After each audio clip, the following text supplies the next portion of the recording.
सबका स्वागत है गीता सेशन में, जो मैजिक ऑफ गीता हम कहते हैं। तो अभी हम देख रहे हैं कि हर श्लोक में हमको मैजिक ही अनुभव हो रहा है, और आज का 7वां श्लोक तो बहुत फेमस है, बहुत मैजिकल है।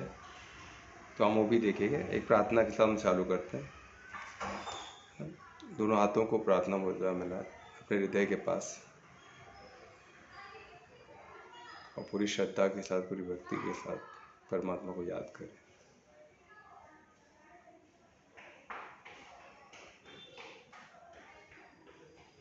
उनका धन्यवाद करते हैं, का अभिनंदन करें, धन्यवाद दें उनको कि हमारे साथ जिस तरह वो निभाते ज्ञान के सेशन, उसी तरह हमेशा हमारा साथ दें और हमारे जीवन में उतारने में भी हमारी मदद करें।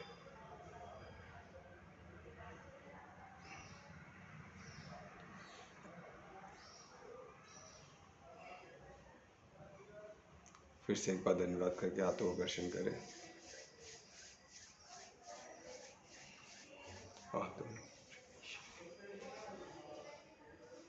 तो शुरुआत करते हैं। तो हम श्लोक चैप्टर 4 में चालू है, जो दिव्य ज्ञान के ऊपर है, जो संबंध के ऊपर है। अभी तक हम देख रहे थे कर्म योग, पर अभी हम कुछ जो हम जैसे बताया था ना, एक इम्पॉर्टेंट चीज़ है जो एक्सपेक्ट अपने लास्ट टाइम किए थे, जो कल्पना के क्वेश्चन से हमको मिला था। कि कल्पना का क्वेश्चन था कि आत्मा को हम, अगर परमात्मा इतने पावरफुल है तो हम क्यों, हम उनके अंश तो क्यों पावरफुल नहीं है। जैसा कर्मयोग में लास्ट में दिया था कि हमको आत्मा तक ही हम पहुँचे नहीं, हम आत्मा, हमें थ्रू आइडेंटिफिकेशन हमें नहीं पता है। तो हम जब आत्मा की आइडेंटिफिकेशन, हम खुद को आत्मा नहीं मानते, तो आत्मा की क्वालिटीज हमें कैसे दिखेंगे, वो नहीं दिख सकते ना। क्योंकि जिसे श्लोक में चैप्टर 3 में लास्ट के श्लोक में बताया गया था कि जैसे फायर स्मोक के अंदर छुपा होता है, उसी तरह हम आत्मा हमारे अवगुण के अंदर छुपा हुआ है, आवरण के अंदर छुपा हुआ है। आवरण काय का है? अवगुणों का, जो भूल करते हैं। और उसमें सबसे बड़ा अवगुण क्या होता है, जो श्लोक में स्पेसिफिकली जो राज, जो बोलते हैं ना राज, जो तीन जो हम मटेरियल्स में, सतोगुण, राजगुण, रजोगुण। तो रजोगुण में सबसे बड़ा प्रॉब्लम कौन सा है? काम और कामना है। काम और कामना का, तो काम और कामना के आवरण में हम छुपे हुए। तो उससे हमें आत्मा तक हम पहुंची, हमें बिल्कुल ये विस्मृति देता है कि हम आत्मा, हम बॉडी कॉन्शियस में ही रहते हैं, हम खुद को बॉडी ही मानते हैं। तो उधर सब प्रॉब्लम हो जाता है। तो हमको जब आत्मा मानते ही नहीं, तो उसके पावर्स हमको नहीं, उसके क्वालिटीज, उसके गुण हमें नहीं दिखेंगे। ये क्लियर है। तो हमको क्या करना है? तो योग का जर्नी, हमको योग में सबसे इम्पोर्टेंट जर्नी है हमको आत्मा तक पहुंचना। तो हम आत्मिक स्थिति में आने के बाद हम लायक होते हैं योग के लिए, यानी परमात्मा से संबंध जोड़ने के लिए, कनेक्शन जोड़ने के लिए। तो वो इसमें बताया गया चैप्टर 4 में। चैप्टर 3 तक तो हम आत्मा तक पहुँचे, आत्मिक स्थिति में आए, उसका इम्पोर्टेंस था। अब चैप्टर 4 में हमें दिव्य ज्ञान है कि हम एक बार योग स्थिति में, एक बार आत्मिक स्थिति में आने के बाद फिर परमात्मा के साथ कैसे योग करें, उनके साथ कनेक्ट करें, उसके साथ संबंध कैसे बने, संबंध कैसे जोड़े, उनको कैसे जाने। तो अब तक अभी तक हम चैप्टर 4 में श्लोक 6 तक पहुँचे, और श्लोक 6 का जस्ट हमने स्टार्ट किया। तो इसमें क्या बताया कि कृष्ण का, या जैसे अर्जुन का क्वेश्चन है कि जैसे कृष्ण का शुरुआत थोड़ा ब्रीफ कर लेता हूँ कि इसमें क्या कृष्ण क्या बोलते हैं कि ये ज्ञान मैंने पहले भी सुना है, ये ज्ञान, और मैं अभी भी सुना रहा हूँ। मैं तुमको क्यों सुना रहा हूँ? क्योंकि तुम मेरे डिवोटी हो, तुम मेरे सखा हो। पर अर्जुन ने एक बहुत ही ब्यूटीफुल क्वेश्चन पूछा कि पहले भी था तो कैसे था, और कैसे सुनाए थे? सूर्य देवता को सुनाए थे कि सूर्य से मनु को, मनु से विश्व का, और उनके बाद ये गुरु परंपरा, गुरु शिष्य परंपरा से चले आए। ये कृष्ण ने बताया अभी तक के 5 श्लोक तक, 4 श्लोक तक। और फिर अर्जुन ने क्या क्वेश्चन पूछे कि हम कैसे मान ले, आप तो सूर्य देवता तो आपसे पहले थे, सूर्य तो कितने आपसे पहले जन्म, आप तो बाद में जन्म लिया, अभी जन्म लिया मैं आपको जानता हूँ। तो तभी सूर्य देवता तो बहुत सीनियर है आपसे, तो उनको आपने कैसे बताया, हम कैसे मान लें? तो इतना क्वेश्चन है, संबंध इसमें पॉसिबल है, ऐसे क्वेश्चन, और उसके से हमें आगे का ज्ञान मिल रहा है।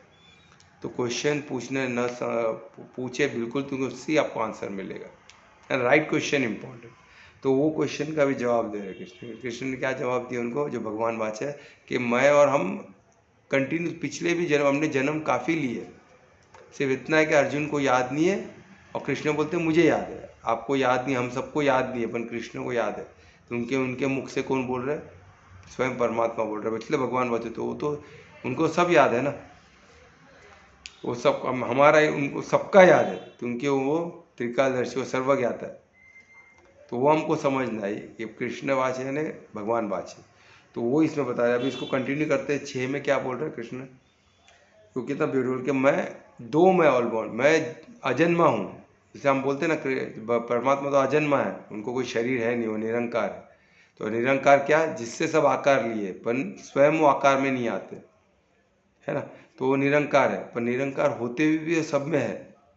यही हमको ट्रांसेंडेंटल बॉडी है उनका, उनका दिव्य शरीर है, वो अखंड ब्रह्मांड है। तो हमको समझना है कि वो किस तरह होते हैं। जैसे हम बॉडी में हमारे एक सेल है, वो सेल हमारे बॉडी के अंदर ही है ना, तो बॉल तो हमारा हिस्सा हुआ। उसी तरह ब्रह्मांड के अंदर हम सब है, तो हम परमात्मा का ही एक अंश है। हर चीज़ का सब में परमात्मा का अंश। परमात्मा के सिवा कोई चीज़ एग्जिस्ट नहीं करता है, नॉन लिविंग लिविंग कोई चीज़ नहीं।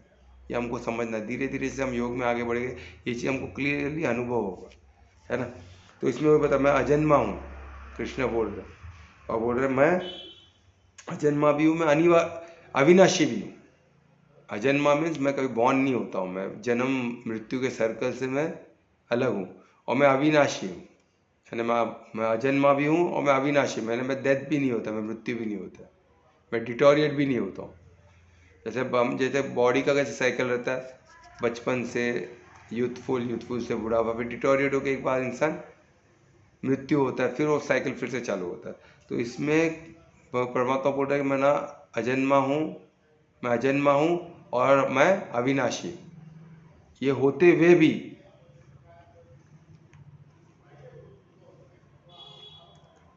मैं सब में हूँ, मैं सर्वव्यापी हूँ, है ना। वही बता रहे इसमें, अपील करते हैं कि होते हुए मैं सब में व्यापी हूँ, मैं सबको कंट्रोल करता हूँ।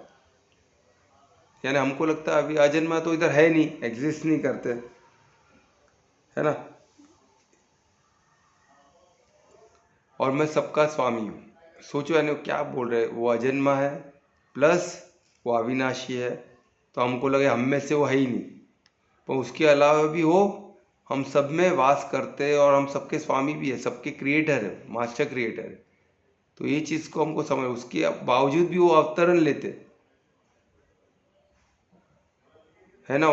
तो वो आपको समझना होगा। ये श्लोक में वही बता रहे कि मेरा ये मल्टी डायमेंशन है, हम ये सब चीज़ समझ नहीं पाएंगे, तो हमें समझ के परे है। ऐसे काफ़ी चीज़ है। सूर्य इतने देर से, उसमें आग कहाँ से आती है, इतने सालों से वो जल ही रहे ना। हमको एक दिया जलाने के लिए कितना ऑयल लगता है, कंटिन्यूस ध्यान देना पड़ता है, थोड़ा दिया कम हो तो ऑयल बुझ जाता है, उसको कोई हवा नहीं लगे, इतना केयर करना पड़ता है। तो सूर्य इतना दूर, इतने आग का गोला, वो कैसे कंटिन्यू जल रहा है, ये हमारा समझ के परे। और जो जगह पे अपने ऑर्बिट में कैसे घूम रहा है, उसको कौन नियंत्रण कर रहा है, क्या हिसाब से वो क्या है, जो सब अपने अपने ऑर्बिट में एक दूसरे से टकराते नहीं, और सालों से, युगों युगों से वो चल रहा है। ये सब कैसे हो रहा है, हमें पता नहीं। कमेंट आते कहाँ से आते, कहाँ जाते, हमें पता नहीं, है ना। एक खून हम अभी बना नहीं पाए, साइंटिस्ट इतना रिसर्च कर दिया, क्या क्या कर दिया। जब मोबाइल से कहाँ से हम एक दूसरे से बात कर रहे हैं अपने टाइम पे, अपने घर पे, पर एक खून जो परमात्मा ने बना, वो हम नहीं बना पाते। कुछ भी चीज़ सोचो, दूध हम नहीं बना पाते, एक ड्रॉप, एक सेल नहीं बना पाते। तो ये ऐसे बहुत चीज़ें जो इंसान के समझ के परे है, हमारे समझ के परे है, और शायद और काफ़ी सालों तक हम उस तक पहुंच नहीं पाए, ऐसा कुछ कर नहीं पाए। तो हमको उसमें जितना हम उलझेंगे उतना हम और प्रॉब्लम में आएंगे। तो हमको क्या करना है, सरेंडर करना है, समर्पण करना है। समर्पण बहुत, इसलिए समर्पण से कन्फ्यूजन दूर हो जाता है, क्योंकि परमात्मा सर्वव्यापी है, वो मास्टर क्रिएटर, वो सब कर सकते हैं। और ये श्लोक से उसको ये प्रमाण है, ये श्लोक से हमें पता चलता है कि उनका ट्रांसेंड, वो मल्टी डायमेंशनल है। हम 3 डायमेंशन तक ही देख सकते हैं, चौथा डायमेंशन हमारे समझ के बाहर है, और वो मल्टी डायमेंशन, हमें पता नहीं कितने डायमेंशन में वो क्रिएशन बना है, हमें नहीं पता। ऐसे कितने क्रिएचर्स हम देख नहीं सकते, है ना। तो ये हमको समझना होगा। तो वो हिसाब से हमको क्या करना है, समर्पण करना है, और इसको प्रमाण मान के आगे बढ़ना, तो हमारा लाइफ ईजी हो जाता है। ये क्वेश्चन, ये था श्लोक 6। अभी श्लोक 7, ये बहुत ही फेमस श्लोक है, तो मैं चाहूँगा श्लोक बोले। तो वॉलेंटरीली कल्पना ने बोला है कि वो बोलेगी। कल्पना प्लीज ये श्लोक बोलो, फिर मैं एक्सप्लेन करूँ।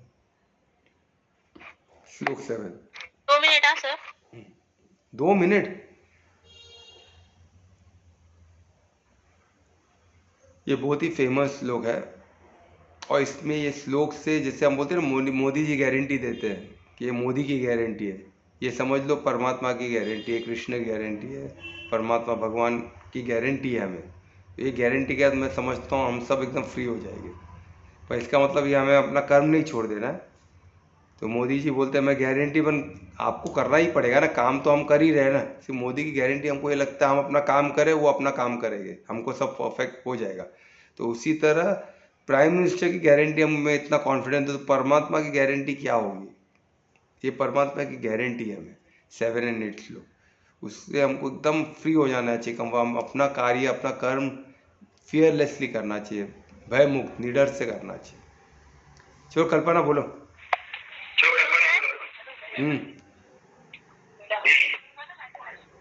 यदा यदा हि धर्मस्य ग्लानिर्भवति भारतम् अभ्युत्थानम् अधर्मस्य तदात्मानं सुजाम्यहम्। Very good. तो ये है ये श्लोक एक गारंटी है हमारे लिए। और इस श्लोक में क्या बोला गया है? यदा यदा ही, यानी जभी भी, व्हेनेवर, कहाँ भी, जहाँ जभी भी धर्म का पतन होगा और अधर्म बढ़ेगा, वहाँ मैं फिर से अवतरित होऊंगा ही। वो किसी न किसी को निमित्त बना के अधर्म के खिलाफ खड़ा करेंगे ही, ये गारंटी है। और अभी हम देख रहे हैं कि अधर्म कितना बढ़ चुका है। तो मुझे तो कॉन्फिडेंस है, और मुझे इसका इशारा भी मिल चुका है पर ब्रह्म मुहूर्त में कि कृष्ण अवतरित हो चुके हैं। इसीलिए तो नरेंद्र मोदी, योगी आदित्यनाथ, हमें सबको किधर न किधर मदद मिलता है। आज महाकुंभ इतना बड़ा आयोजन हो पाया इतना सरल तरीके, कितने लोग ने उसको बर्बाद करने की कोशिश की है। और वो सरल है, इतने लोग आ रहे हैं, बहुत आसान है, कोई कहाँ से भी आ सकता है, पर इतना बड़ा कुछ घटना हो नहीं पाया। उसको कहाँ ना कहाँ उसको रोक मिली है, क्योंकि कृष्ण अवतरित, कृष्ण किसी न किसी रूप में आ चुके हैं, वो हमारे साथ है। वो हमें ब्रह्ममुहूर्त में उठो, आप सब जन उठो और उस चीज़ को महसूस करें। आप जब ब्रह्ममुहूर्त में उठोगे आपको उनका साथ एहसास होगा। और कृष्ण यानी परमात्मा स्वयं आ चुके, किसी न किसी को निमित्त बना के वो हमारा कार्य, हमसे कार्य कराएंगे। तो ये श्लोक हमारे गारंटी, कब किधर भी, कहीं, कभी भी, कोई भी समय, हर युगों में वो आते ही है। क्यों आएंगे? क्योंकि पतन होगा, जब भी धर्म का पतन होगा और अधर्म बढ़ेगा, तब वो अवतरित होंगे, हमारे बीच होंगे। कैसे होंगे? वो मैजिकल है उनके लिए। एक सोचो ना, किसी, वो सबके अंश, सबके अंदर है, किसी को मारना उनके लिए एक चुटकी का काम है, कितना इजी है। आत्मा तो उनके कंट्रोल में, आत्मा निकाल दो तो कोई शरीर जी सकता है, कोई भी लिविंग ऑर्गन जी सकता है कि नहीं जी सकता। और उसी तरह किसी को शक्तिवान बनाना भी उनके हाथों में, वो किसी को भी खत्म भी कर सकते, किसी को बड़ा भी बना सकते, पर वो नहीं करते। वो क्यों? क्योंकि वो हमको कर्म में इंटरफेयर नहीं करते, क्योंकि उन्होंने क्लियरली कहा है श्लोक में, कर्म में हमारा अधिकार, उसमें वो इंटरफेयर नहीं करते। एक अच्छे माता पिता की तरह वो कभी कर्म में इंटरफेयर नहीं करते। वो चाहते हैं कि कर्म में हमारा, हम ही अपने हिसाब से, वो हमको मार्गदर्शन करेंगे, हमको गाइड करेंगे। किस तरह? थ्रू ज्ञान से। जैसे दिव्य, ये हमको ज्ञान मिला है, ज्ञान देने आए ना। अभी वो बोल रहे हैं ना इसमें श्लोक में, अभी ये ज्ञान वो बोले थे, अब ये ज्ञान पहले भी था, पहले भी दिया गया था। जब भी ये ज्ञान लुप्त होगा मैं आके दूंगा।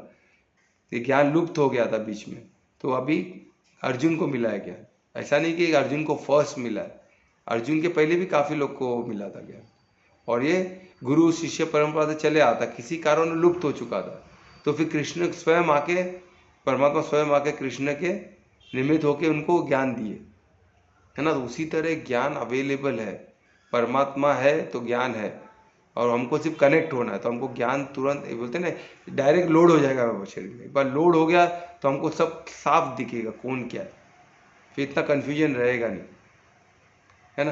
तो यही चीज़ में बताया, इसमें गारंटी हमको मिली है कि परमात्मा कभी भी अधर्म होगा, हमको इसलिए धर्म के साथ खड़े रहना। हमें डरना नहीं कि हम कम हैं या हम कमज़ोर है। अरे हमारे साथ कौन है? स्वयं परमात्मा हमें हमारे साथ दे के बोले, वो कभी भी धर्म का पतन होगा वो हमारे साथ खड़े रहेंगे। जैसे अर्जुन के साथ खड़े थे कृष्ण के अवतरित लेकर, वैसी तरह वो अवतरित हो गए, किसी न किसी रूप में हमारी मदद जरूर करेंगे। और ये मदद हमें महसूस हो रहा है, ब्रह्ममुहूर्त में उठ के देखिए, आपको मदद, आपको उनका कॉल मिलेगा कि आपको क्या करना है और डायरेक्शन भी मिलेगा, है ना। तो ये मैं बोल रहा हूँ, ये मैं बोल रहा हूँ बोल के नहीं, आप भी खुद देखो, कनेक्ट हो गई आपसे, ठीक है। तो ये श्लोक 7 था। अभी श्लोक 8 भी बहुत फेमस है, तो मैं चाहूँगा फिर से कल्पना को वो रीड करे, तो आप लोग को भी उसको सुनने पे अच्छा लगता है, और सब जने सुना ही होगा। तो कल्पना फिर श्लोक। हाँ, हरे कृष्णा। परित्राणाय साधूना विनाशाय च दुष्कृतां धर्म संस्थानार्थाय समत्वामि युगे युगे। बहुत अच्छे, बहुत अच्छे। तो ये शायद आप लोगों ने सुना होगा, एक ही में बोला जाता है, अपने 2 श्लोक है 7 और 8 गीता में। तो ये श्लोक में क्या बताया, देखो भक्तों का उद्धार करने क्यों आएंगे। उन्होंने पहले क्या बोला कि जब भी यदा यदा whenever, जब भी अधर्म का पतन होगा मैं आऊँगा, है ना। अधर्म बनेगा, धर्म का पतन होगा तो मैं आऊँगा। और क्यों आऊँगा इसमें बता रहे हैं कि भक्तों का उद्धार करने के लिए। जो भी भक्त है, जो धर्म पे चलते हैं, भक्त तो सिर्फ भक्त यानी सिर्फ कृष्ण को मान ले, उनका जप लेने, धर्म पे भी चलना हो। भक्त यानी सिर्फ स्मरण करने से नहीं होता, उनके आचरण भी करना पड़ता है उनको। उन्होंने कृष्ण जो बोलते हैं, जो गीता दी है, गीता का आचरण भी करना है हमें, उसके हिसाब से जीवन में, चाहे उसको जीवन में उतारना भी है, तभी भक्त हुए। ऐसे भक्त को आजकल भक्त यानी क्या, सिर्फ नाम करते गए, इधर काम सब उल्टे कर रहे हैं, सिर्फ नाम ले रहे, जप ले रहे, ऐसा नहीं होता, वो भक्त नहीं है, वो ढोंगी भक्त है। जैसे ढोंगी साधु होते हैं ना, वैसे ढोंगी भक्त भी होते हैं, बहुत ढोंग करते हैं, ऐसे ढोंग करते कि उनको लगता है कि भाई इस दुनिया के सामने सब तिलक लगा लिए, ड्रेस पहन लिए, सब पहन लिए, तो उससे क्या होता है, अंदर तो परमात्मा है, उनको तो सब पता है ना, उनसे किधर बचोगे आप। भक्ति तो हमको उनको दिखानी है ना, हम आपस में एक दूसरे को दिखा कि क्या मिलने वाला है, कुछ नहीं मिलने वाला है। तो उनको तो पता है कि कौन भक्त है, कौन ढोंगी भक्त है, उनको पता है। हमें एक बार डिफिकल्ट हो सकता है, उनको सब पता है, वो सर्वव्यापी है, हर एक के अंश, हर एक में वो है ना, तो उनको, उनसे कैसे बचोगे आप, नहीं बच सकते। तो इसलिए क्या है, ये भक्तों के उद्धार के लिए आएगी। वो बोले मैं अवतरित क्यों होगा, भक्तों के उद्धार के लिए, और जो दुष्ट है, जो अधर्मी है, उसको उनके नाश के लिए, उनको रास्ता दिखाने, या उनको ना, ये तो रास्ता दिखाए कि भाई ये मत कर, तो नहीं मान रहा है। जैसे कृष्ण ने हर एक को 3 बार वो गए, दुर्योधन को, भीष्म पितामह को, कर्ण को, द्रोणाचार्य, हर एक को उन्होंने विनती की कि युद्ध न हो। उन्होंने चाहे, वो खुद कहते गए सबसे बड़ा अच्छा युद्ध ये है कि युद्ध हो ही ना, सबसे बेस्ट है। और उन्होंने लास्ट सिर्फ 5 गांव मांगे थे, वो भी नहीं दे पाए, तब जाके युद्ध होना, और कोई ऑप्शन नहीं था कृष्ण का तभी। तो सोचो, यानी वो क्या, वो मौका देंगे, वो उद्धार किनका, अधर्मों का भी उद्धार करने आएंगे, पर वो तैयार तो हो। अधर्म लोग का ये प्रॉब्लम है, नहीं सुनते ना। दुर्योधन भी बोले ना, मेरे को पता है धर्म क्या, धर्म क्या है, पर मैं इन लोग को बर्दाश्त नहीं कर सकता हूँ, पांडवों को मैं बर्दाश्त नहीं कर सकता हूँ। इनको आप 5 गांव का मैं सुई के ऊपर का टोक जितना भी जमीन नहीं दूंगा इनको मैं बर्दाश्त ही नहीं कर सकता। इन्होंने हमेशा मेरा हक का छीन है, दिमाग में भर गया उसके। वो काम और कामना एक बार बुद्धि तक चली आती है ना, तो तर्क बुद्धि देती है, तो वो लोग निकलना, वो उनको मदद लगता है निकलने के लिए। जैसे हमने पहले के श्लोक में किया है ना, कर्म योग में इतना ब्यूटीफुली किया, उसको बुद्धि तक नहीं बढ़ने देना। वह बुद्धि तक बढ़ गया तो वहाँ से निकालने के लिए आपको दूसरों की मदद लगेगी। खुद से बहुत कम लोग निकल पाते, क्योंकि खुद आप तर्क देते रहोगे कि मैं जो कर रहा हूँ इसलिए कर रहा हूँ, उसलिए कर रहा हूँ, क्योंकि बुद्धि तर्क देने में एक्सपर्ट होती है। इंटेलेक्चुअली आप हर चीज़ को ये कर सकते हो, तर्क में ये कर सकते हो कि मैं ये क्यों कर रहा हूँ, तो इसलिए कर रहा हूँ, ये क्यों कर रहा हूँ इसलिए कर रहा हूँ, अधर्म क्यों कर रहा हूँ इसलिए कर रहा हूँ, हर चीज़ को तर्क में आप बता दो। तो वो इसमें श्लोक में 8 श्लोक में क्या बोल रहे हैं, मैं भक्तों के उद्धार के लिए, और जो दुष्टों के, उनको या तो उनको सुधारने के लिए, या उनको हटाने के लिए मार्ग से, और धर्म की स्थापना के लिए मैं हर युग में आया हूँ। और वो यही युग में अभी नहीं, वो पहले भी आए और आगे भी आएंगे, इस बात की गारंटी हमें मिल रही है 7 में। वो अवतरित होंगे और हमारी रक्षा के लिए और धर्म की स्थापना के लिए वो आएंगे ही आएंगे। तो हमको इसमें धर्म की स्थापना यानी जो धर्म के साथ है उनकी वो भक्त हुए, उनके जो अधर्मी है उनका तो नाश बोले ना, क्लियरली बोले। तो कोई इसमें कन्फ्यूजन में न रहे कि आप कितना भी जप कर लो, कितना भी नाम स्मरण कर लो, कितना भी लिखो, कितना भी मंदिर जाओ, कहाँ भी जाओ, अधर्म हो, आप अधर्म हो, अधर्मिक कार्य कर रहे हो तो आपको, आप इसमें नहीं हो, आपको तभी भी एक मौका मिलेगा। और तभी भी आप दुर्योधन की तरह जिद पकड़ के रखोगे, भीष्म की तरह। भीष्म कितने अच्छे थे पर उन्होंने अपना प्रतिज्ञा को पकड़ के बैठे थे। कोई अपना वचन को, कोई प्रतिज्ञा लेके बैठेगा, कोई मेरा बेटा है, मेरा पुत्र है, कोई अटैचमेंट लेके बैठेगा। जैसे धृतराष्ट्र बेटे थे एकदम, वो भी धार्मिक इंसान थे पर वो बेटे के मोह में, कोई भी हो सबका नाश होना। तो हमको क्या करना है, अटैचमेंट, मोह, इससे बाहर निकल, कामनाओं से बाहर निकल के हमको धर्म के राह पे चलना। तो हमको हमारे हमेशा परमात्मा का साथ मिलेगा और ये गारंटी है। और कौन सा क्या, कितने गीता के 7 और 8 श्लोक ने हमें गारंटी दी। मोदी गारंटी से बढ़कर है गारंटी। मोदी भी शायद इस गारंटी के बलबूते ही खड़े, उनको पता है कि 7 और 8 श्लोक ने मुझे गारंटी दी है कि वो मेरे साथ है। और कृष्ण खुद अवतरित हो चुके हैं वो, क्योंकि अधर्म इतना बढ़ चुका है कि अगर अभी हम नहीं संभलते तो हमारा नाश निश्चित था। तो अभी आना, अभी महाभारत चालू ही है, पर ये कलयुग का महाभारत है, इसका तरीका अलग है। आप सेम, वो तो बहुत अच्छा महाभारत था, उसमें भी दुर्योधन भी बहुत धार्मिक इंसान था, बहुत अच्छा है। अभी आज तो उससे बड़े बड़े खलनायक है। दुर्योधन तो कुछ, दुर्योधन अभी रहते तो वो भी डर जाते थे, भाई ये कैसे लोग हैं लोग। वो भी कृष्ण के साइड में आ जाते थे, भाई इनसे मैं नहीं लड़ूंगा, आप लड़ो, आप मेरी मदद करो। इतना बुरा हाल चल रहा है आज। सामने चेहरे में कुछ और, पीछे कुछ और, सोचते कुछ है, बोलते कुछ है, करते कुछ है, ऐसे लोग हैं आज। पहले ऐसे नहीं थे, जो थे स्पष्ट, ओपन थे। दुर्योधन ओपनली बोला था, मैं इनको नहीं पसंद करता हूँ, क्या करूँ इनको, मैं कृष्ण को ओपनली मुंह पे बोले थे। आज ऐसे नहीं है, मुंह में ऐसे मीठे मीठे बनेंगे, सोचेंगे कुछ, बोले कुछ, करे कुछ। तो ये हालत में दुनिया चल रही है। तो हमको बहुत बच के रहना है, अवेयर रहना है। और हमको ये गारंटी से हम निश्चित हो सकते हैं, अभी निडर हो सकते हैं, है ना। पर हमको क्या करना है, धर्म के राह। अधर्म में रहेंगे तो हमें भी तकलीफ है, तो हमको धर्म के राह पे चलना है। ये श्लोक 8 था। अब श्लोक 9 पे देखेंगे हम। और इसमें अभी खुद को डिस्क्राइब के, अभी वो बता रहे कि ये पहले भी था, किस तरह कितना ब्यूटीफुली स्टेप बाय स्टेप जा रहे, है ना।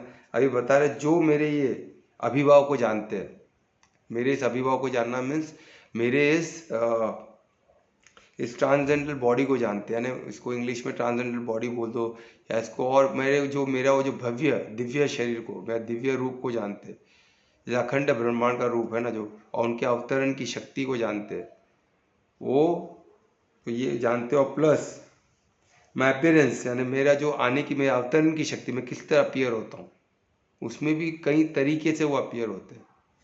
वो निमित्त किसी को बनाएंगे, किसी के इसमें फुल समर्पण के भाव, जिनको समर्पित होकर कार्य करेंगे, उनका अलग अलग तरीका है। वो कभी हम फिर डिस्कस करेंगे, पर अभी हम इतना समझ लो कि अवतरित किस तरह होते हैं, वो अगर जान लिए, उनके अभिभाव को जान लिए कि वो कितने विशाल है, कितने कितने गाइजाइन बोलते हैं ना, वो अखंड ब्रह्मांड में उनका स्वरूप कितना बड़ा है, दिव्य है।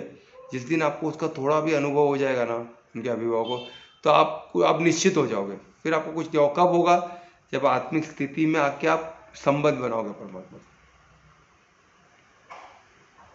है ना। वो संबंध बना दिए तो फिर आपको उनका स्वरूप मालूम पड़ेगा, एटलीस्ट आपको अनुभव होगा उस स्वरूप। आप उसको वर्ड में नहीं निकाल सकते। वर्ड में ऐसे है ना, गायत्री मंत्र भी परमात्मा के स्वरूप को ही बताया गया है ना। ओम भूर्भुवः स्वः तत्सवितुर्वरेण्यं भर्गो देवस्य धीमहि धियो यो न प्रचोदयात्। वो जब उन्होंने देखा, तभी उनको परमात्मा के दिव्य रूप को बोला गया गायत्री मंत्र में। और उसको एग्जैक्टली उन्होंने क्या अनुभव किया हमें नहीं पता चलेगा, पर हम थोड़ा अंदाजा लगा सकते हैं इस मंत्र से। उनके मुंह से निकला जब उन्होंने अनुभव किया। ऐसे ही जब हम अनुभव करेंगे तो हम निश्चित हो जाएंगे, और जब निश्चित हो जाएंगे तो हम फिर से आज बोलते ना, जन्म मृत्यु के फेरे में हम नहीं आएंगे, क्योंकि बॉडी कॉन्शियस है ही नहीं ना। और जब हम परमात्मा को जान लिया, उनसे संबंध जुड़ गया, तो हम आगे की जर्नी, हमारी गति ऊपर की तरफ, परमात्मा की तरफ हो जाएगी। फिर हमको और क्या क्या मालूम पड़ेगा हमें नहीं पता। हमें उससे ऊपर के लोग, जैसे जानवरों को नहीं पता ना, जानवर भी अपने शरीर को बचाने देखता है। उसको पता चला इंसान का बॉडी तो और अच्छा है, तो मैं वो बॉडी में जाऊँ, तो खुद को मार दे, बोले मैं इंसान बन जाऊँ, जपते रहे। पर उसको नहीं पता ना, वो अपने बॉडी को बचाने देखेगा, वो अपने बॉडी को सर्व बेस्ट समझता है, क्योंकि उसकी वही तो ब्यूटी है ना, क्रिएशन की वही ब्यूटी है। जो ऊपर वाला है उसको लगता है वो अभी बिल्ली को उसको लगेगा मैं सर्वस्व, उसके नीचे वाले सब उसको ये लगेगा, वो उसकी बॉडी को छोड़ना नहीं, सब बॉडी कॉन्शियस है। हमें क्या करना है, हमको कैसे भी अभी हमें पता है कि हमको आत्मिक स्थिति में आके परमात्मा से संबंध बनाना है। ये हमको ज्ञान है। ये ज्ञान जानवरों को नहीं है, ये किसी को नहीं हो सकता है, ये इसे मनुष्य को हो सकता है। तो ये हम मनुष्य योनि में है, तो इसका सबसे बेस्ट ये है कि इस ज्ञान को हम हासिल करें और उसको आचरण में लाके पहले आत्मिक स्थिति तक पहुँचे। वो जर्नी इंट्रोवर्ट करे ना, अंतर्मुखी जर्नी करे, आत्मा तक पहुँचे, फिर आत्मा तक पहुँच के फिर परमात्मा से संबंध जोड़ने का कोशिश। और ऐसा पॉसिबल है, और यही बता रहे इसमें। और जो मुझ पे तक पहुँचेगा उनको मेरा ट्रांसेंडेंटल लव मिला, मैं डिवाइन परिशुद्ध प्रेम का उनको आभास होगा। और एक बार परिशुद्ध प्रेम का आभास हो गया तो कौन छोड़ेगा, फिर कोई नहीं छोड़ेगा, है ना। प्रेम तो सबको चाहिए, पर हम टेम्पररी सुख के पीछे भागते हैं। परिशुद्ध प्रेम, आनंद स्थिति, जब हमें परिशुद्ध प्रेम का झलक मिल जाएगा तो हम उसको कभी नहीं छोड़ेंगे। ये तो 101% कोई नहीं छोड़ेगा, पर वहाँ तक पहुँचे तो सही।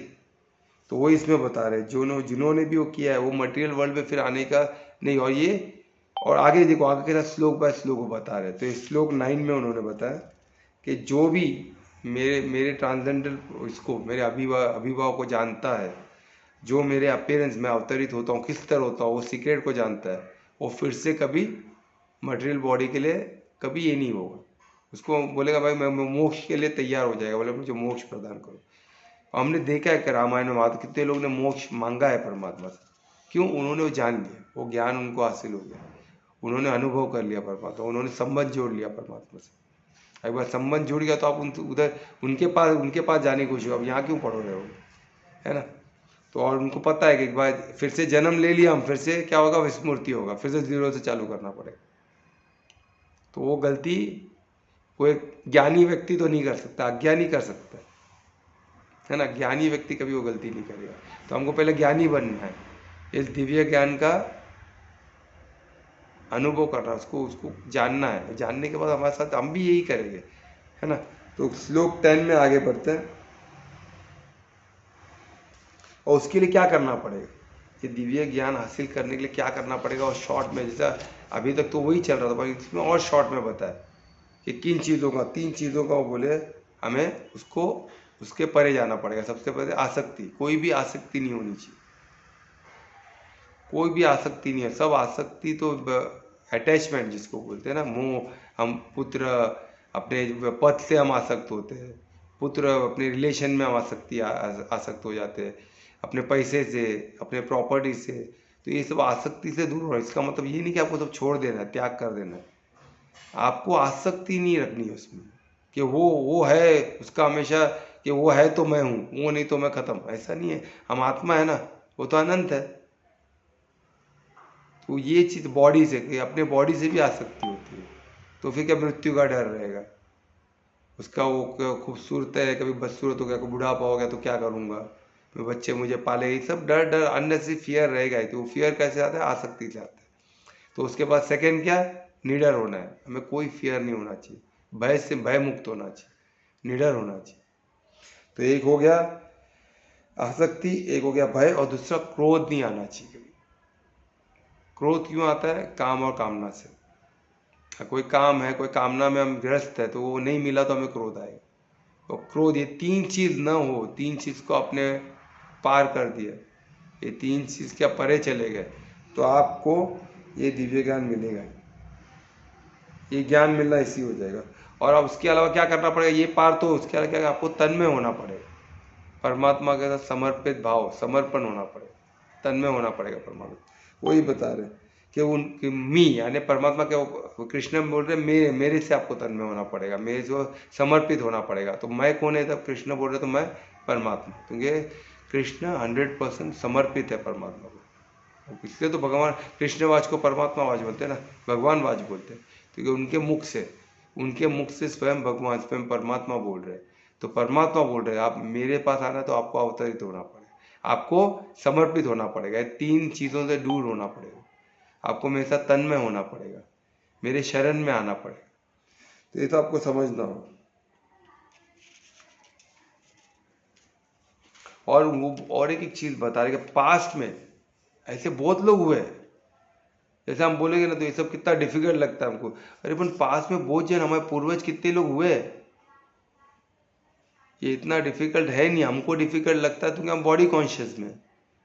जिस दिन हम इंट्रोवर्ट होके अंदर की जर्नी में, जिस दिन हम क्रूजिंग करेंगे अंदर जाके, जब हम आत्मा तक पहुंचोगे तब हम आत्मिक स्थिति में आने का ये बहुत आसान हो जाएगा। आत्मिक स्थिति में सब बहुत आसान, ये सब क्रोध नहीं आना, ये सब बहुत स्वाभाविक है। आत्मिक स्थिति में बहुत स्वाभाविक है क्रोध न आना, आसक्ति न होना, और किसी किस्म का भय नहीं हो। तो आत्मा तो अनंत है। अगर आपको आपके थ्रू आइडेंटिफिकेशन आप पहुंच गए तो 3 चीज से दूर होगा। आपको संबंध जोड़ना है परमात्मा से। एक बार आपने संबंध जोड़ दिया तो आप तन्मय हो गए सर परमात्मा के साथ, उनके शरण में। उनसे संबंध जोड़ लिया तो उनके शरण में चले जाओगे, तो वो कौन है? परमात्मा है, वो परम पिता है, आत्मा का हम उनके अंश है, तो उनके शरण में जाना स्वाभाविक है, कोई डिफिकल्ट नहीं है। तो और वो परमात्मा स्वयं बोल रहे हैं कि काफी लोग ऐसे पिछले काफी पूर्वज आपके कर चुके हैं चीज, वो पवित्र बन चुके हैं और मेरे साथ जुड़ चुके हैं। उनको दिव्य पवित्र बने हैं, एक ज्ञान का उनमें पूरा वो ज्ञान स्वरूप बने हैं, और मेरे साथ वो तन्मय हुआ, उनको मेरा प्यार मिला है, उनको मेरा आशीर्वाद मिला है, मैं प्यार मिला है, मेरा शरण, वो मेरे शरण में आए। यानी बहुत बार हो चुका है, बहुत लोगों ने किया है, तो आप भी कर सकते हो। अर्जुन ऐसा अर्जुन को बता रहे, उनको गाइड कर रहे, उनको विश्वास दिला रहे, उनको गारंटी भी दी है, उनको बता भी रहा है एग्जाम्पल के कि उनके पूर्वज, अर्जुन के जो पूर्वज है उन्होंने सब किया है। दशरथ तो उनको जो जो पूर्वज थे उनके, है ना, वो सब जन ने वो चीज़ की है, तो तू डर मत। वो पांडु पुत्र तो पांडु है, उन्होंने सब उसके जो और भी पूर्वज है जो भारत, उनके बड़े बड़े उनके जो दादा परदादा सब उस तरह उन्होंने इनके शरण में आए, वो उनको बता रहे, है ना। तो ये श्लोक 10 में, और श्लोक 11 में हम चलते हैं।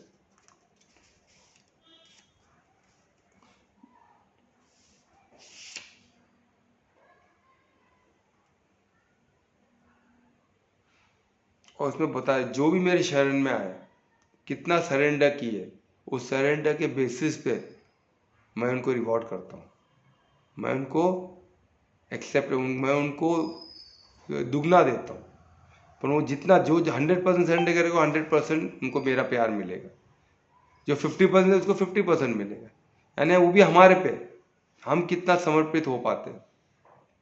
जो जितना समर्पित होगा उसको उतना मिलेगा, उसको परमात्मा का प्यार उतना मिलेगा। कोई कोई लोग लगता है ना इनकम्प्लीट है, तो आप इनकम्प्लीट आप कंप्लीटली समर्पण हो तो आपको 100% प्यार में अनुभव होगा परमात्मा। आप 10% दोगे, परमात्मा 20 देगा तो भी कमी लगेगा ना आपको। आप कुछ दो सामने, पदों गुमा, आप कुछ कदम चलो, पदों गुमा चल के आपके पास आएंगे, पदम गुना चल के आएंगे। इस बात की गारंटी परमात्मा दी। आगे के श्लोक में हम देखें ना, वो तो तैयार है, वो आपके देने के लिए भी तैयार है। आप दरवाजा बंद रखो तो कहाँ से देंगे? वो सोच रहे कब आप दरवाजा थोड़ा खोलो और मैं अंदर कुछ तो दूं आपको। पर हम दरवाजा बंद करके रखेंगे, एक्सपेक्ट करेंगे कि वो आ जाए या तो हमको मदद मिले, वो पॉसिबल नहीं हो। द्वार हमारे आत्मिक द्वार हमें खोलना हो, और परमात्मा के साथ संबंध बढ़ाना होगा। हम संबंध ही नहीं बढ़ा तो हम कैसे, हम उनका प्यार हमको अनुभव ही नहीं होगा ना। जिससे हमारा संबंध रहता है उनसे हमको प्यार अनुभव होता है, और प्यार को हम एक्सेप्ट भी करते हैं। कोई संबंध ही नहीं हो, प्यार देगा तो आप बोलेंगे ये तो कुछ भाई प्यार दे। ऐसे कृष्ण भी सामने से अपन लोगों ने एक्सेप्ट नहीं किया ना, तो उनका कोई संबंध ही नहीं था कृष्णा से। वो बोले थे कृष्णा तो अपोजिट साइड वाला है भाई, मेरे को क्यों प्यार जता रहा है, मेरे लिए क्यों बात कर रहा है, इसके पीछे कुछ दाल काला है लगता है। तो ये डाउट रहेगा ही। पर जब आप संबंध जोड़ लिए यानी मेरे पिता है, मैं आत्मा हूँ, मेरे वो परमात्मा परम पिता है। तो आपको संबंध जुड़ गया, तो आपको पिता से, पिता और बेटे का प्यार तो स्वाभाविक है कि आपको परिशुद्ध प्रेम उनका तो है, तो आपको अनुभव होगा, आप उसको एक्सेप्ट करोगे, पूरा द्वार खोल के, पूरा दिल खोल के आप एक्सेप्ट करोगे।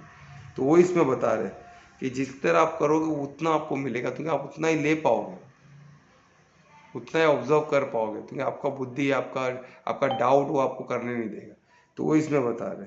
तो वही फिर अर्जुन को बोल रहे कि तू पूर्ण समर्पण, ये डाउट मत रख, थोड़ा 1% का भी डाउट, पूर्ण समर्पण को, तो तुझे पूर्ण तरह मेरा प्यार, परिशुद्ध प्रेम 100% तुझे मिलेगा और तू उसको अनुभव कर सकता है। ये श्लोक 11। अब इस श्लोक 12 में कैसे स्लो बाय के स्टेप बाय स्टेप कैसे एक्सप्लेन कर रहे हैं, क्योंकि उनको पता है अर्जुन को उनको उठाना है, एक बहुत बड़े युद्ध में खड़े हैं, समय नहीं है, और अर्जुन को सब समझाना है, इतना दिव्य ज्ञान इतने कम समय में समझाना, तो मिस नहीं करना, एक भी चीज़ रिपीट नहीं करना, वो एक एक चीज़ को बराबर स्टेप बाय स्टेप उनको गाइड भी कर रहे हैं, उनको प्रेरित भी कर रहे हैं, उनको घड़ी प्रोत्साहन भी कर रहे हैं, उनको घड़ी घड़ी उठा भी रहे कि तुझे लड़ना है बहुत बड़ा युद्ध, और ये धर्म युद्ध है, और मैं तेरे साथ हूँ, तू उठ और लड़। वही अभी 12th में क्या हो रहा है, 12th में देखिए। अब इसमें बता रहे अभी वर्ल्ड अभी क्या हो रहा है, अभी लोग क्या कर रहे हैं, लोग अभी जो दिख रहा है सामने उसी को हासिल करने के पीछे पड़ रहे हैं, वो जो भी कर्म कर रहे हैं उसमें पीछे उनको वो फल के लिए कर्म कर रहे हैं, यानी ये मुझे मिलेगा तो मैं करूँ, यानी सामने कुछ दिख रहा है उसको हासिल करने का, और परमात्मा तो दिखते नहीं है, वो है सब में, और वो इतने उनको बोलते हैं सूक्ष्म है ना, अभी आत्मा सूक्ष्म है, अति अति सूक्ष्म है, तो परमात्मा भी जो वो भी सूक्ष्म है, पर उनका विस्तार बड़ा है, जैसे हमारा विस्तार हमारा शरीर तक है, तो परमात्मा का विस्तार अखंड ब्रह्मांड तक है, और उनके अंश से ही बाकी सब बना है, वो भले अति सूक्ष्म है पर अति सूक्ष्म से ही सब बना है, इसीलिए तो सर्वव्यापी है, हर चीज, सिर्फ मटेरियल चीज ही नहीं, बुद्धि भी उनसे बना है, हर चीज सूक्ष्म से सूक्ष्म भी चीज अति सूक्ष्म चीज से बनेगा ना, तो हर चीज मन बुद्धि सब कुछ उनसे ही बना है, वो सबसे अति सूक्ष्म कौन है, परमात्मा आत्मा, तो उसी से सब बना है, पर हमारा विस्तार हमारे बॉडी तक है, उनका विस्तार अखंड ब्रह्मांड तक है, तो ये चीज हमको समझना पड़ेगा। तो वही बता रहे हमको जो दिखता है हम उसके पीछे पड़ते हैं, पर जो नहीं दिखता है वो एग्जिस्ट नहीं करता, ऐसा नहीं है ना, जैसे पहले ही बताओ, जो ग्रेविटी जो लॉ है वो है, पर हमें दिखता नहीं, तो हम उसको, हम तो ही ना पहले वहाँ से, मैं यहाँ से तो ही ना डायरेक्ट कूदूंगा, मुझे पता है वो है, मुझे दिखता नहीं है पर मुझे पता वो है, मैं सीढ़ी से ही जाऊँगा। उसी तरह इलेक्ट्रिसिटी दिखता नहीं है पर वो है ना, तार को जब टच करते मालूम पड़ता है ना कुछ है भाई, ऐसे तार में लगे तो हम टच कर सकते हैं, पर जब इलेक्ट्रिसिटी फ्लो होती है तो हम टच नहीं करते, वो दिखता नहीं है पर वो है। उसी तरह श्वास, ऑक्सीजन ये हमें दिखता नहीं है, पर हम श्वास ले रहे, कंटिन्यू ऑक्सीजन को ले रहे, ग्रहण कर, उससे हमारा जीवन चल रहा है। तो हमको ये चीज़ समझना होगा, जो दिखता नहीं है वो है नहीं, ऐसा नहीं है। तो उसी तरह परमात्मा दिखते नहीं है, वो इतना विराट स्वरूप हम देख नहीं सकते, उसका मतलब वो है ही नहीं, ऐसा नहीं है। सूरज है ना, वो कितना विशाल है, अर्थ से कितना बड़ा है, वो दूर है तो छोटा है, तो छोटा तो ही ना, वो उतना दूर है तो हमें से दिखता है, और वो कितना अर्थ से बहुत बड़ा है।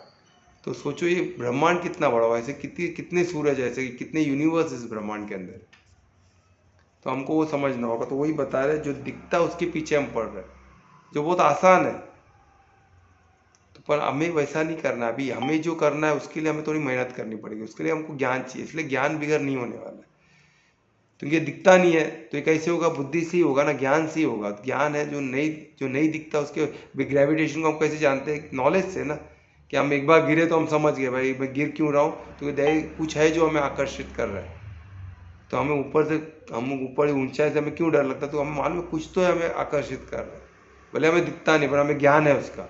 तो उसी तरह ज्ञान होना चाहिए, परमात्मा का ज्ञान होने से, दिव्य ज्ञान होने से हम परमात्मा से संबंध जोड़ सकते हैं।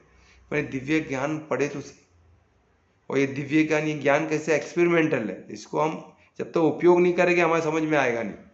सिर्फ पढ़ने से नहीं आने वाला है, सिर्फ सुनने से नहीं आने वाला, आपको क्या करना हो, आपको इसको एक्सपेरिमेंट, इसको उसके जीवन में उतारना होगा। हाँ, कुछ पूछना है किसी ने? हाँ वो पूछो ना। तो जल बजाने तो तार करना चाहिए क्या? अपने तो जब डर लगता है तीता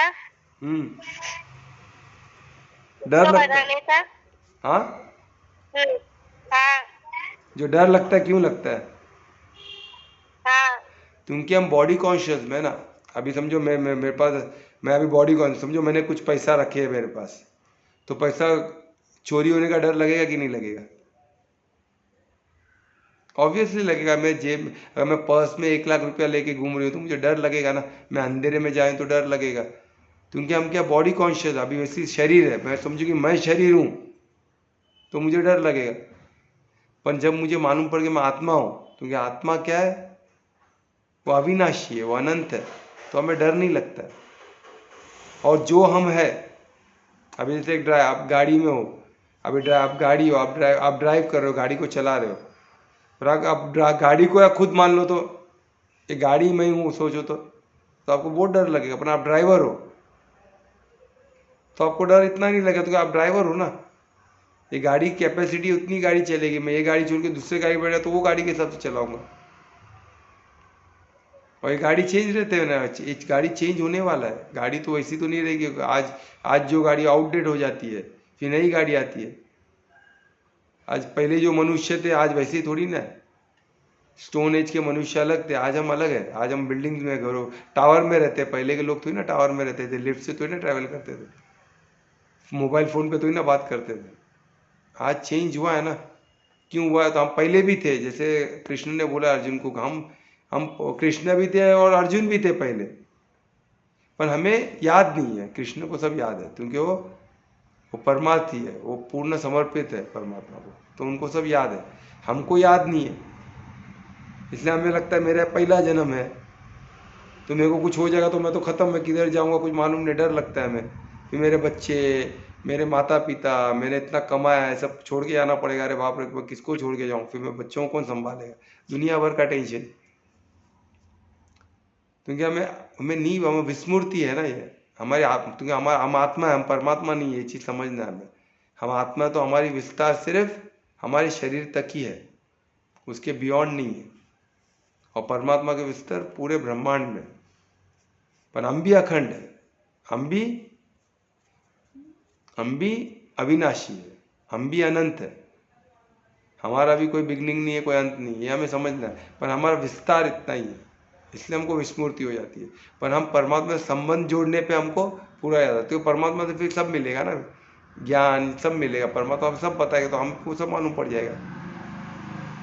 ठीक है सर। हाँ हेलो। हाँ, एक बोलो ना। क्वेश्चन था हाँ, कि हम ना हम ये पहचाने कैसे कि हम धर्म कर रहे हैं या अधर्म कर रहे हैं?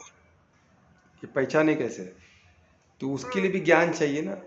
क्योंकि धर्म है ना, बहुत, धर्म जो है ये कोई रिलीजन नहीं है। धर्म है ये, अभी जब मैं पुत्र हूँ किसी का, तो मैं पुत्र धर्म क्या है कहता है, उसका मुझे ज्ञान होना चाहिए। तो उसके लिए क्या ज्ञान कैसे आएगा? रामायण पढ़ने से। राम जी ने अपने पिता का कैसे रेस्पेक्ट किया था, तो उनसे मैं सीख सकता हूँ। मैं गीता पढ़ के सीख सकता हूँ, मेरे पास बहुत ऑप्शन है। मैं अभी भी जो जो मैं अभी भी बहुत ज्ञानी पुरुष हूँ, उनसे मिल के सीख सकता हूँ। वैसे मैं अभी डॉक्टर हूँ, तो मेरा डॉक्टर का धर्म क्या है, तो ये मुझे समझना हो। तो वैसे धर्म जो है बहुत मल्टी डायमेंशनल। तो मुझे क्या करना है, अभी क्या करना है, तो हर कार्य में मैं किससे बात कर रहा हूँ, किस स्थिति में हूँ, उससे, और उस समय मुझे क्या करना है, उस समय। ऐसा नहीं कि पिछले वो मैं 5 साल पहले जो किया मैं आज भी वही करते रहूँ, ऐसा नहीं होता है। ये मैं किन के साथ हूँ और उस समय मुझे जो बेस्ट है वो मेरा धर्म है। तो धर्म, और उसके लिए क्या चाहिए? ज्ञान चाहिए। और किसको कौन सा ज्ञान चाहिए? गीता ज्ञान। गीता एकदम सरल है, अगर आप गीता को पढ़ोगे, गीता को समझोगे, तो आपको ज्ञान, आपको धर्म क्लियर हो जाएगा। और धर्म क्लियर हो गया तो उस पर चलना ईजी हो जाएगा, और इतना कॉम्प्लिकेटेड नहीं है धर्म। अब देखो ना, अर्जुन को अभी अर्जुन क्यों फंस गया? मोह में आ गया ना, आसक्ति आ गई ना उसको, अपने गुरु पे, अपने पितामह पे, अपने भाइयों पे, कजिन भाइयों पे, वो सब भूल गया ना कि उसके साथ क्या क्या हुआ। तो वैसे ही हमको ये याद रखना है, वो क्यों भूल गया? क्योंकि वो मोह में आ गया। मोह माया से निकलना है हमको। और कैसे होगा? उसके लिए अष्टांग योग में पूरा step by step process, tools, योग शास्त्र में सब दिया हुआ। और गीता भी एक योग शास्त्र है, पर ये क्या है, ये उसका सार है। हमको डिटेल में जाना होगा। डिटेल में जाने का अष्टांग योग हम जब करेंगे ना, तब उसमें एक एक स्टेप बाय स्टेप, यम नियम परफेक्ट समाधि तक। समाधि में आएंगे जब हम सम स्थिति में आते हैं, जब हम सम स्थिति में आते हैं तो हम योग के लिए लायक होते हैं। तब हम आत्मिक स्थिति में इजीली जाएंगे, और आत्मिक स्थिति आने से हमको धर्म क्लियर हो जाएगा, धर्म क्या है, कोई कंफ्यूजन नहीं रहेगा। पर अभी तो इतना तो हमको सही, थोड़ा बहुत तो सही हमको पता। आज अभी इधर क्यों आए, क्योंकि हमें पता है कि धर्म, ये ज्ञान सुनना धार्मिक कार्य है, इसलिए हम इधर आए ना। उस पर चलना, उसको अनुसरण करना, वो उससे ज़्यादा धार्मिक कार्य। अभी हम अनुसरण नहीं कर रहे तो हमको क्या लगता है ये करने से मुझे फ़ायदा होगा, नुकसान होगा। अरे इसमें 100% फ़ायदा होगा। तो इसका फ़ायदा कैसे होता है, जो हमें अच्छा लगता है वो नहीं मिलेगा, हमारे जो सही है वो हमें मिलेगा। हमको क्या लगता है, मेरे को गाड़ी मिलने में फ़ायदा है, मेरे को ये पोजीशन मिलने में फ़ायदा है, मेरे को इतना पगार मिलने में फ़ायदा है, तो उसमें आपका फ़ायदा नहीं हुआ, आपको पता नहीं है ना। क्योंकि आपका सिर्फ आपको जो दिखता है वही मालूम है, पर आपका फ़ायदा आपके लिए जो सही है वो परमात्मा को मालूम है, आपको वो मिलेगा जो आपके लिए सही है, जो आपको आत्मिक स्थिति तक लेने जाने काम आएगा, आपको परमात्मा से संबंध मिलाने के लिए जो जरूरी है वो चीज़ आपको मिलेगी। तो उससे आप क्या होगा, वो आपके लिए सही है।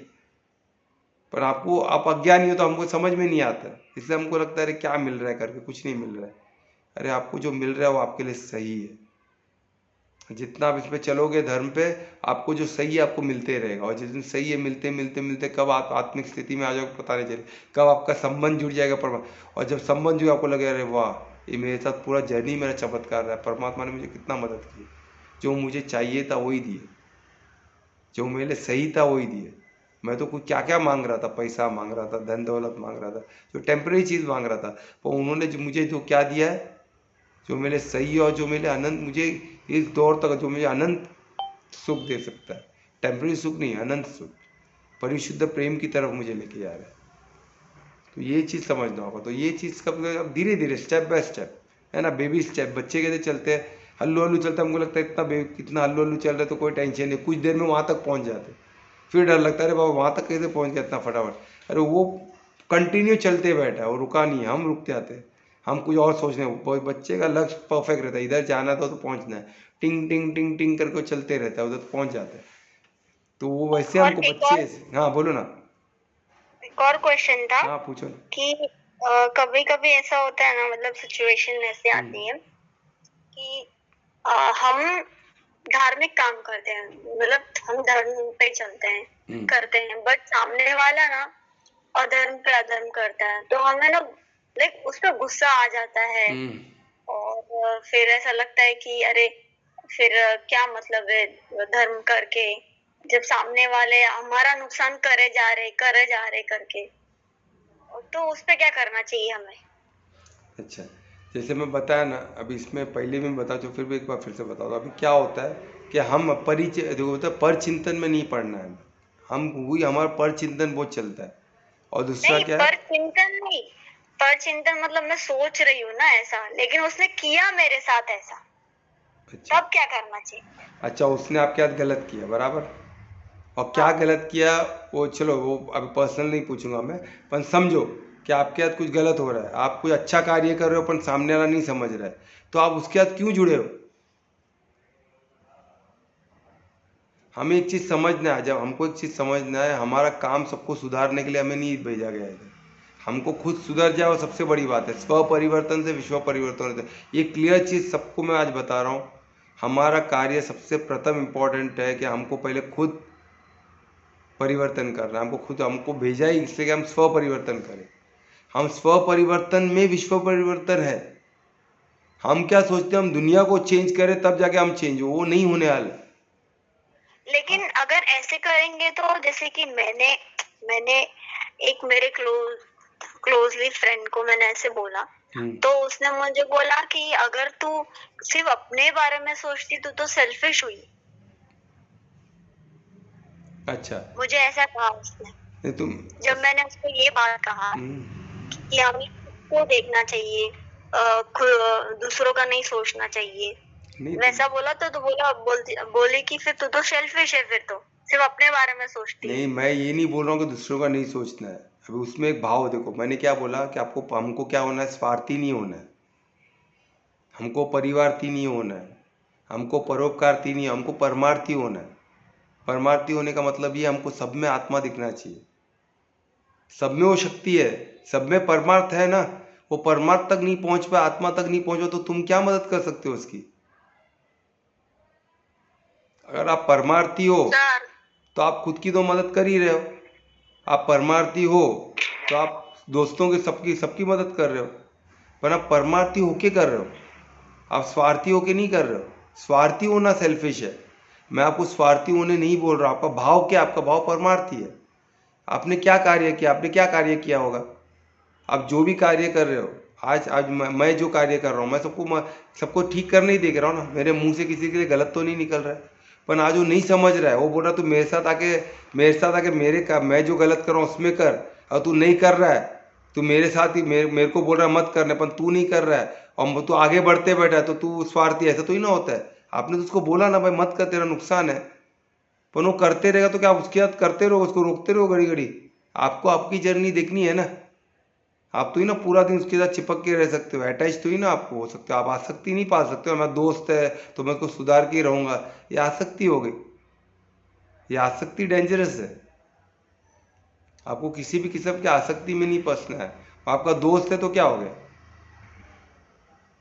आपको उसको गाइड करना है, क्योंकि आप कौन है? आप परमार्थी हो। उसके अंदर भी आत्मा है, उसके अंदर भी परमार्थ है ना।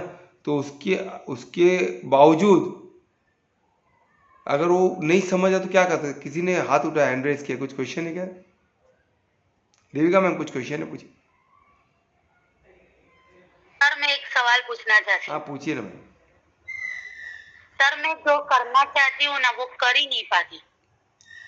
मैं जो इच्छती हूँ, मैं सोचती हूँ कि आज मैं ये करूंगी वो करूंगी, कुछ नहीं होता है, सब प्लान फेल हो जाता है। अच्छा, तो मैं क्या करूँ? ये आप क्या करना चाहती हो पहले वो सोचिए, और एक्टिविटी पे ध्यान मत दीजिए। अभी हमको कुछ करना है ना, तो एक्टिविटी से ज़्यादा इंपॉर्टेंट क्या? उद्देश्य। और उद्देश्य से ज़्यादा इंपॉर्टेंट है भाव। अगर आपका भाव अच्छा है, आपका भाव अगर परमार्थी है, आपका उद्देश्य अच्छा है, वो एक्टिविटी पूरा नहीं होगा तो भी चलेगा। हम पीछे श्लोक में लिखा है ना, कर्म कर्म के श्लोक में लिखा है, अगर पूरा एक्टिविटी आपका पूरा नहीं भी हो तो आपको पुण्य मिलेगा। पर आप करो, अच्छे भाव से करो, अच्छे उद्देश्य हो, वो एक्टिविटी पूरा होना चाहिए, उसमें वो फल हो गया ना कि एक्टिविटी में पूरा नहीं कर पा रही हूँ, पर आप तो उद्देश्य आपका अच्छा है, भाव अच्छा है, तो आप चालू करो।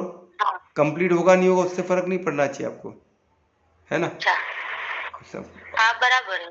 बराबर ना। तो आपको चाहिए आपका फोकस, आप एक्टिविटी कुछ भी होने हाँ दो, सर, उसके अगर पीछे फिर का भाव मतलब फिर और हम अगर उद्देश्य अच्छा ऐसे, रखो और काम चालू करो। वो कंप्लीट होगा नहीं होगा उस पर ध्यान मत दो आप। सर अभी ऐसा ही हुआ, एक वीक से मैं आना चाहती हूँ उधर आपके यहाँ थेरापी में, नहीं आ पाई। आज तो जबरदस्ती मेरे हस्बैंड को रखा कि तू मुझे छोड़ के जाओ तभी होगा, तो वो अच्छा मुझे छोड़ने आए तभी मेरा सफल हुआ काम, नहीं तो मैं आज आ ही नहीं पा रही थी अच्छा, आपको इधर इतने क्यों दिन। अच्छा, आपको थेरेपी पे क्यों आना था? ठीक होने के लिए, हाँ बराबर। आपका जो प्रॉब्लम है, आपको जो पेन है, उससे आपको ठीक होना है, तो आप कभी इधर नहीं आ पाए। हाँ आप एक्सरसाइज तो घर पे कर सकते हो ना, हाँ, वो करती हूँ मैं, बस। लेकिन मुझे क्या है कि थोड़ा उधर भी आती हूँ ना तो मेरा माइंड बहुत चेंज हो जाता है, मुझे पॉजिटिविटी मिलती है। घर पे रह के ज्यादा दिमाग खराब हो जाता है। क्योंकि क्या है, देखो अभी घर में क्या क्या चीज़ आपको माइंड डिस्टर्ब कर रहा है आपका, वो चीज़ आपको देखना है। कहीं आप पर चिंतन तो नहीं कर रहे? अकेले बैठे बैठे गलत विचार आता है, हाँ तो फिर कुछ करना चाहती हूँ तो मैं लेके नहीं कर सकती, धार्मिक करना चाहती हूँ वो भी नहीं कर पाती हूँ। अच्छा, अकेले रहने, देखो अकेले रहना ये बहुत बड़ा अवसर है, क्योंकि जब अकेले सच्ची रहते हैं ना, बात है, उसमें ना बहुत बहुत मुझे बड़ा ऐसा मिलता नहीं है मौका अकेले रहने का। तो इसको सच्ची अवसर को बात आप है। वेस्ट नहीं कर। जब अकेले आप होते हो ना, तो आप क्या करो, अंतर्मुखी होने देखो, अच्छा आत्मा तक पहुंचने देखो। वो एक्सरसाइज रखो, जब भी मैं अकेली रहूंगा मैं अपने आत्मिक स्थिति पे कोशिश करूंगा, मैं अंदर अंदर जाऊं, आंतरिक जर्नी चालू करूं, आत्मा तक पहुंचूं। एक बार आत्मा तक आप पहुंच गए, फिर परमात्मा से संबंध जोड़ो। एक बार परमात्मा संबंध हो गया ना, फिर ये सब छोटा लगेगा आपको, अच्छा आपकी लाइफ में मैजिक हो जाएगा। और पर चिंतन छोड़ दे, कौन क्या सोचता है, कौन क्या बोलता है, वो सब भूल जाए। आपका भाव परमार्थी है ना, आप सबका मंगल ही सोचोगे। हाँ, आपका अच्छा उद्देश्य अच्छा सब आपका उद्देश्य सब अच्छा ही है ना, तो आप निडर हो जाओ। आपके साथ कभी गलत हो ही नहीं सकता है। क्यों? आपके साथ सच्ची बात। स्वयं कृष्ण, आपके साथ स्वयं परमात्मा खड़े रहेंगे। वो कैसे? मतलब आपके लिए जो सही है वो करेंगे, आपको जो अच्छा लगता है वो नहीं करेंगे, आपके लिए जो सही होगा। और कुछ दिनों के बाद आपको पता चले ऐसा हुआ तो ऐसा था उसका, देखो मेरे लिए सही हुआ। बराबर है। ठीक है, उसका विश्वास रखिए मैडम, मेरे साथ हुआ है, हाँ है ना? तो ये चीज करना है हमें, ठीक है? चल, पक्का। Thank you sir. Welcome welcome. और कोई क्वेश्चन?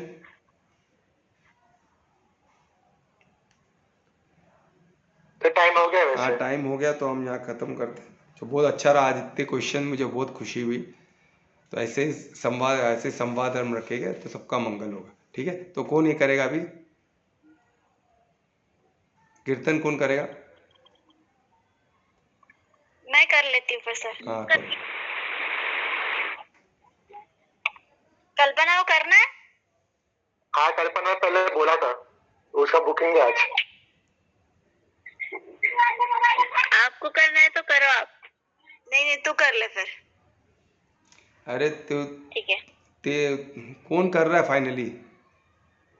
मैं। अरे कीर्तन है भाई, कोई भी करे तो क्या है, चलो सब मिलके भी कर सकते, कोई दिक्कत नहीं। चलो बोलो हरि गोपाल बोलो, गोविंद बोलो गोपाल बोलो, राधा गोपाल बोलो, गोविंद बोलो हरि गोपाल बोलो, राधा रमण हरि गोपाल बोलो।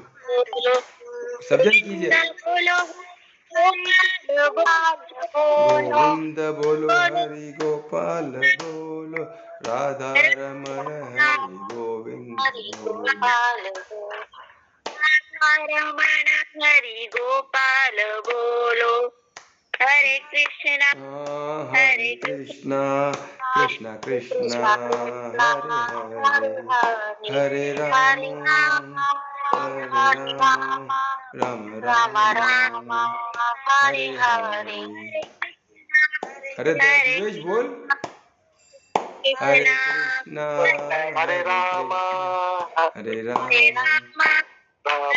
कोमल बोलो, हरे राम कृष्णा राम हरे हरे, हरे कृष्णा हरे कृष्णा कृष्ण कृष्ण हरे राम हरे। चलो थैंक यू, हरे राम बहुत अच्छे राम बोले। राम। आज बहुत समय हो गया, किसी ने मुझे बताया नहीं। राधे राधे। राधे राधे। चलो मिलते हैं फिर, शुभ रात्रि। शुभ रात्रि सबको। शुभ रात्रि, राधे राधे। बाय, शुभ रात्रि, कल शुभ मिलते हैं। रात्रि। हरे कृष्णा। हरे कृष्णा। राधे राधे।